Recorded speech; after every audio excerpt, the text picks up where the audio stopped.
supaya nama kamu orang tu tidak blacklist ataupun nama kamu orang tu tidak ataupun bila masuk saja loan kamu orang tu terus approve. Macam mana cara dia? Yang first adalah kiraan gaji kamu orang. Okay, DSR, Debt Service Ratio kamu orang ni harus sangat-sangat dijaga, iaitu hutang berbanding dengan kamu orang punya net income. Mesti jaga tu guys. Jangan kamu orang terlalu over commitment tetapi kamu orang confident untuk ambil satu lagi kereta. Itu sangat-sangat membahayakan tahap kewangan kamu orang. Memang kalau bank memang boleh approve loan kamu orang, tetapi kamu orang tidak mampu bayar. Mungkin kamu orang mampu bayar dalam masa 2-3 hingga 3 bulan ni. Tetapi apa yang terjadi kalau kamu tidak dapat membayar selepas 2 hingga 3 bulan ni?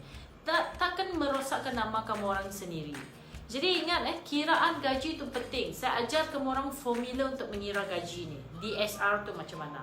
Kamu orang senaraikan semua hutang-hutang di bank, tidak termasuk hutang dengan mak, tidak termasuk hutang dengan bapa, tidak termasuk dengan hutang dengan sahabat.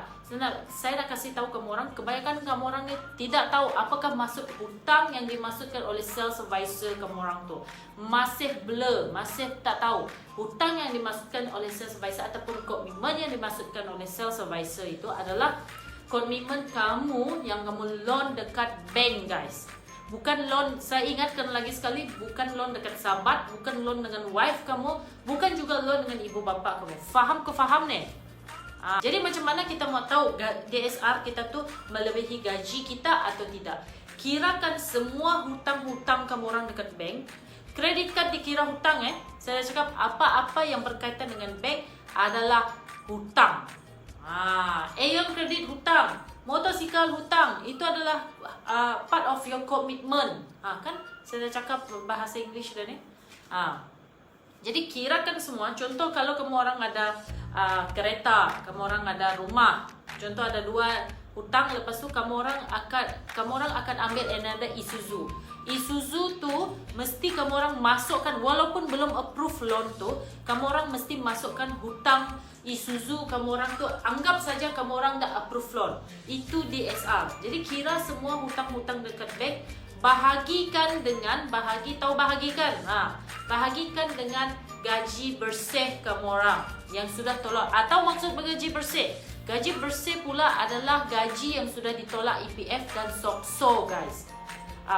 Jadi semua hutang ni tadi bahagikan dengan kamu orang punya gaji bersih. Itu adalah DSR. Jadi kalau dia melebihi 70%, ada bank boleh menerima 70%, ada bank boleh menerima 60%.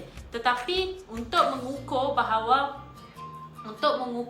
kamu punya tahap kewangan kamu tu okey ke tidak adalah tengok melalui kamu orang punya peratusan. 60% adalah yang terbaik. Cuba kira sekarang hutang-hutang yang di bank bahagikan dengan kamu orang punya net income. Okey? Yang kedua dalam kiraan gaji pula adalah NDI, Net Disposable Income. Maksudnya selepas tolak semua kamu orang punya komitmen dekat bank, gaji bersih kamu orang tu, gaji bersih selepas tolak loan semua, SOCSO, EPF, everything, gaji bersih kamu orang tu tinggal mestilah di antara RM 1000 hingga 1500. Macam saya rasa mungkin macam di Kota Kinabalu. Kota Kinabalu saya menganggap dia adalah sebagai big city. Bagi saya itu big city lah Kota Kinabalu. Bagi kamu orang yang di Kota Kinabalu, at least gaji bersih kamu orang tu tinggal 1000 hingga 1500. Mungkin di Bintulu kami adalah kami memang bandar, tetapi bank menilai sebaik-baik alam gaji bersih kamu orang selepas tolak EPF, SOCSO dan hutang-hutang dengan bank, termasuk dengan Isuzu yang kamu orang akan loan ni, mestilah tinggal RM 1000. Itu di Bintulu. Itu saya punya pengalaman iaitu mestilah tinggal RM 1000. Orang semua memakai kereta baru, tetapi kita disebabkan saya dah cakap tadi ignorance kita tu tadi, terlalu ingin berkereta sehingga diri sendiri tidak mampu untuk membayar kereta tersebut. Ignorance lah, saya beritahu itu adalah sikap orang ignorance yang langsung tidak peduli pun. Alright. Itu adalah yang pertama, kiraan gaji. Yang kedua pula adalah faktor umur. Kebanyakan kamu orang ni ada yang datang gaji memang besar, tetapi tiba-tiba faktor umur yang di bawah 24 tahun sasah memang perlu guarantor guys. Kenapa perlu guarantor? Sebab orang umur 24 tahun ni baru dia BBNU, orang katakan budak baru nak up, dia baru nak melangkah ke arah pekerjaan, baru nak menstabilkan diri. Sebab tu bawah 24 tahun kalau dia ingin memiliki kereta besar seperti Isuzu memang perlu guarantor. Tetapi untuk kereta kecil bank masih consider. Saya beritahu sekali lagi, bank masih consider kalau umur kamu orang 24 tahun ke bawah.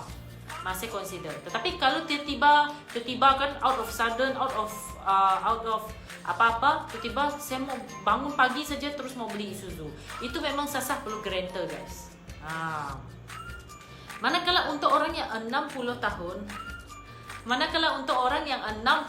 pula 60 tahun, tahap loan ataupun tahunan loan yang dia boleh loan adalah sekitar 5 tahun sahaja. 60 tahun maksimum 5 tahun. Kalau nak lebih daripada tu, please provide guarantor. Ni saya beritahu ciri-ciri orang yang diperlukan, ciri-ciri customer ataupun anda sendiri yang mana cuba nilai diri sendiri, adakah kamu orang perlukan guarantor ke tidak guys. Inilah ciri-cirinya. Tadi berumur 24 tahun ke bawah perlukan guarantor, ataupun 60 tahun yang nak loan lebih daripada 5 tahun perlu guarantor. Okey. Dan apa lagi sikap orang yang perlukan guarantor adalah orang yang tidak pernah ada rekod bank dekat bank. Rekod bank dekat bank maksud saya yang tidak pernah ada loan langsung, tidak ada PTPTN. Ada PTPTN tapi bayar tak cantik, tu satu hal juga. Tidak ada PTPTN, tidak ada rekod, memang bersih, kain putih guys. Orang ni sasah perlukan guarantor. Lagi tua umur dia tu, kalau dia langsung tidak ada rekod loan, lagilah bank perlukan guarantor guys. Saya beritahu dulu, lagilah bank perlukan guarantor. Ini adalah ciri-ciri orang yang perlukan guarantor. First tadi umur, faktor umur 24 tahun ke bawah dan 60 tahun ke atas sasah perlu guarantor. Yang kedua adalah orang yang tidak ada rekod bank, tidak ada rekod pinjaman bank. Jadi bagi kamu orang yang teringin untuk memakai Isuzu tu, mulai dari sekarang lah kamu orang pergi buat loan credit card ataupun ASB, tapi please jangan over guna dia. Sebab ASB setahu saya kamu orang just boleh apply asal ada gaji, boleh apply, even orang yang berniaga pun boleh apply. Buat rekod dia cantik guys. Buat rekod dia cantik. Bukan kamu orang saja-saja buat, bukan kamu orang tu bukan kamu orang datang saja dengan kamu orang punya tiada rekod dalam umur muda, lepas tu kamu orang merajuk. Kenapa saya perlukan guarantor? Dan satu lagi, ciri-ciri orang yang memerlukan guarantor adalah gaji bersih dia tu, yang saya beritahu tadi, DSR dia tu terlalu tinggi ataupun NDI dia tu bawah daripada RM1,000. Itu sasah perlukan guarantor. Maksudnya dia high commitment lah. Dia cuba kamu orang cek. Sebab tu saya sentiasa suruh customer saya cek dia punya DSR tadi dan NDI. Memang kamu orang memang suka suruh salesman tu atur sampai jadi. Tapi kamu orang tidak tahu, salesman kenyang makan komisen kamu orang itu. Tetapi kamu orang dapat kereta, tapi kamu orang yang merana di penghujung harinya, kamu orang yang merana membayar loan tersebut. Saya beritahu. Dan jangan kamu orang ingat, kami orang ni terlepas juga, walaupun kamu orang tidak bayar. Apa yang jadi dengan kami ni, kami akan ditagih oleh pihak bank untuk mencari anda tu tadi. So kami orang yang atur loan kamu orang tu sampai jadi kan. Ingat kan, kita janji atur loan sampai jadi. Kamu orang suka buat hashtag atur sampai jadi itu. Itulah maksudnya. Alright, jadi kamu orang faham ni. Tidak terlalu laju kan? Okay. Yang nombor 3 adalah track record kamu orang. Bagi yang dah ada track record terbaik. Tetapi ada track record tapi tak bayar dengan cantik, itu bukan terbaik. Itu tak tahulah nak beritahu apa. Itu bukan terbaik. Jadi track record ni terdiri daripada hutang-hutang kita yang di dalam bank. Mereka ni kan. Hutang-hutang kita yang di dalam bank. Contoh hutang-hutang kita yang di dalam bank tadi adalah first hutang kita yang di dalam bank macam credit card. Even kamu orang grantor orang tu pun salah satu hutang kamu orang dekat bank. Kalau orang tu tak bayar dengan cantik, kamu orang yang kena lah. Saya nak beritahu kamu orang, bank akan melihat dalam masa setahun pembayaran kamu orang. Jangan kamu orang ingat hari ni nak loan, lepas tu loan kamu orang yang lepas pembayaran tak cantik baru kamu orang update hari ni. Jangan harap nak approve. Jangan harap, jangan mimpi jadak. Kan dah keluar semua.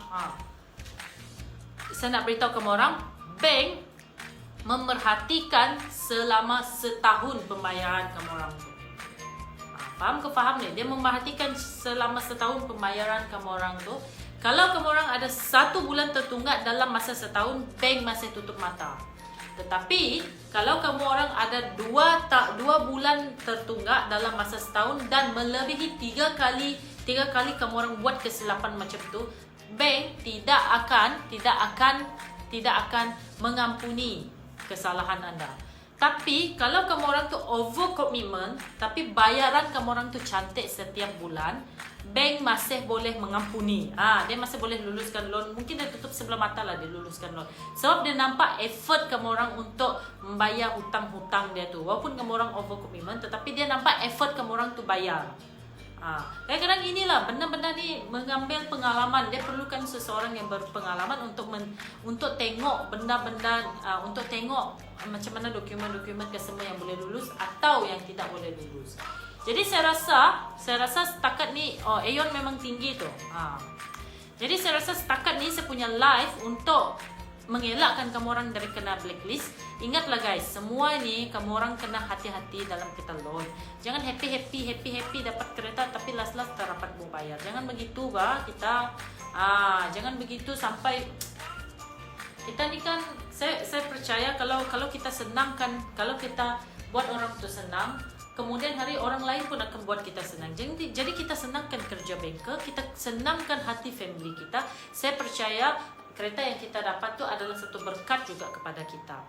Dan semua tips-tips yang saya share ni, kalau kamu orang ikut, saya tidaklah dapat meyakinkan 100% kamu orang tidak akan blacklist. Tetapi dalam 89% tu memang kamu orang tak akan blacklist kalau kamu orang mengikut semua apa yang kita cakap ni.